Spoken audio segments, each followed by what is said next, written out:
I started with one property, I mean, you got to start somewhere.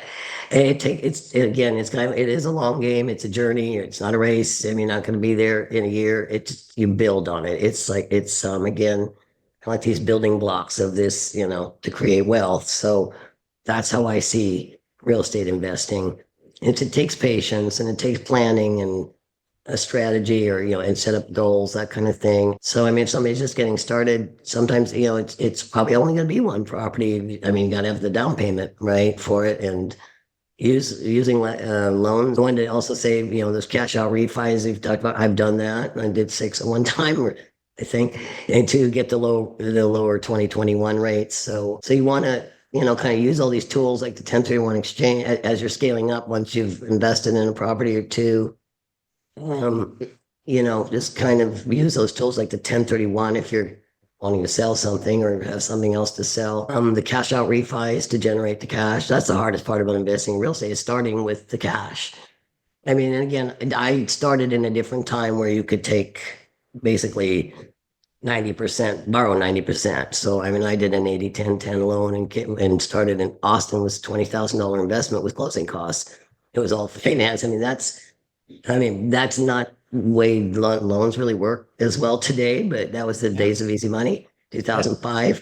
And it got you started. So yeah, it got me started. But you got to kind of, once you have that. But so the down payments are higher because prices are higher, of course. But I am real bullish on Jacksonville and JWB because I think, especially if an investor starting out, it's just a good call in a sense because I mean, I'm confident in their ability to, take care of the client. Whereas again, I have a lot of experience. I've managed for investor clients. I've managed their properties.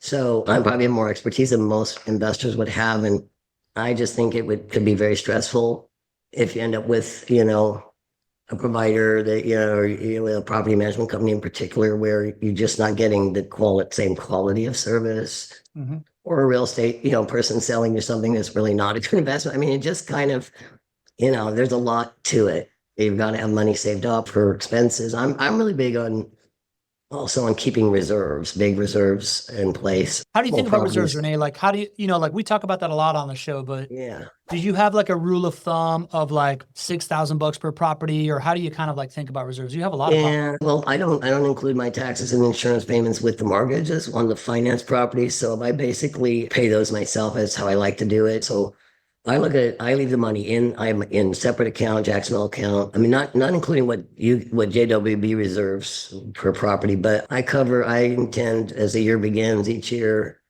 I figure until I have the taxes covered for the year, I can estimate them to the next year, all of the insurance premiums covered, and about 4 or 5 months in my case, 4 or 5 months of loan payments, then I don't touch the money. It just sits, I don't live off of it. So on a Got day it. to day, I mean, I'll draw when I feel comfortable doing that and knowing I'll meet those goals to make those end of year or later in the year payments. So I think it's critical to keep reserves. I don't have a dollar figure per property, but you can kind of figure mortgage payments, tax, a few months mortgage payments, your annual taxes, insurance, if that's not included in the mortgage payments, and then, a maintenance reserve. It's usually recommended like 3 to 4%.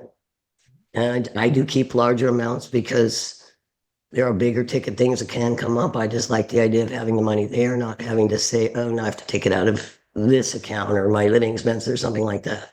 Yeah. So if I was to hear you correctly, I feel like your overall reserve strategy is keep things in accounts where you don't feel it when something has to come out of pocket. It's Exactly. kind of like the I just overall sort of, strategy. it goes in and I check, obviously, there's good deposits are coming in. Sure. But I leave it sit as if it were locked up. And I say, I don't like go to it each month like that, but I do have a lot of property and I have multiple accounts like that. So, Yeah. I guess I make more kind of cautious decisions that way. So if I decide, oh, I need 10 or $15,000 or want it for some, or need to put it somewhere, want to reinvest it or whatever the case may be, I kind of think about that before I'll do it. I just don't draw the money. So I think for somebody starting out, the big thing is don't expect to live off that income or use that income for personal expenses. If you're buying first property or second property, I would, kind of just set it aside, keep the day job, other sources of income. And that to me is the ideal scenario because you're building for the future. And you're building that up, and you're going to save yourself a lot of grief when something big comes up because things happen. Pipes break, roofs can get things blown off, fences fall down. I mean, I've been doing management so long, I can pretty much predict about when things are going to, I mean, it depends on the weather, of course, but things are going to, air conditioning systems, HVAC systems fail. These are fairly large ticket now, not so much in Jacksonville. Again, maintenance costs are lower there. But since I deal in commercial properties, I know what it takes to put it in these kind of systems and residential as well. But so I just think there's more peace of mind if you have the money set aside and go, yeah, I can deal with this. Otherwise, it's just more of a stressful experience than it needs to be.